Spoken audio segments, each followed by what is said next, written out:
Vous buvez tous les jours de la matière fécale. Oui, de la merde quoi. Oui, effectivement, dans vos bouteilles d'eau, mes amis, on a découvert qu'il y avait de la merde. Et en plus de ça, d'autres substances chimiques. Et en plus de ça, ce qu'on sait, c'est que Emmanuel Macron était au courant. Il vous a laissé boire de la merde pendant au moins 5 ans. Alors le fait que vous buviez de la merde dans des bouteilles, oui, parce qu'il faut dire les termes, vous êtes en train de boire des matières fécales, donc de la merde. On le sait depuis l'année dernière, mes amis, dans des bouteilles comme Épar, Perrier, Vitel, Contrex, ça a été révélé par Le Monde et France Info, donc ça valait le coup d'essayer de maigrir.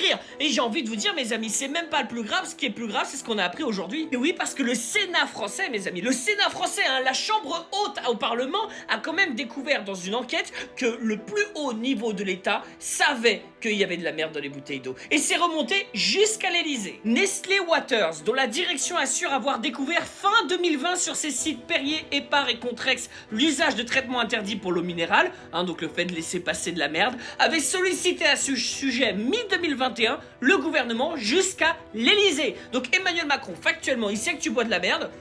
Tranquille, ça passe. Et sans transition, mes amis, c'est juste scandaleux ça. Et en plus de ça, vous allez voir qu'il y a un vrai conflit d'intérêts entre Emmanuel Macron et la marque Nestlé. Il y a un véritable conflit d'intérêts. Moi, je fais des recherches, mes amis, pour vous apporter l'information la plus claire possible. Ce que je vous demande, c'est très simple en échange, c'est de vous abonner en cliquant sur la petite croix rouge et surtout de partager la vidéo. Parce que là, ici, on a un conflit d'intérêts majeur entre le président de la République et une entreprise privée qui est en train de porter atteinte à votre santé. Oui, parce que Manu, le petit Emmanuel Macron, il connaît vachement bien Nestlé, mes amis. Macron premier, avant d'être président de la République, était banquier d'affaires chez Rothschild, et c'est lui qui a géré la vente de la division nutrition de Pfizer vers Nestlé. Donc, il les connaît bien, Nestlé. On parle d'une transaction de 9 milliards d'euros, mes amis. Il a dû prendre quelques millions de commissions, et donc Macron, il les connaît bien. Il y a un conflit d'intérêts ici. Ensuite, Nestlé est allé voir Macron pour lui dire « Ah bah tiens, on vend de la merde !» Et il a dit « Tranquille, ça passe, on change les règles pour que vous puissiez continuer à vendre de la merde. » Puis de toute façon, c'est vous qui la buvez la merde là, les pauvres, les gilets jaunes,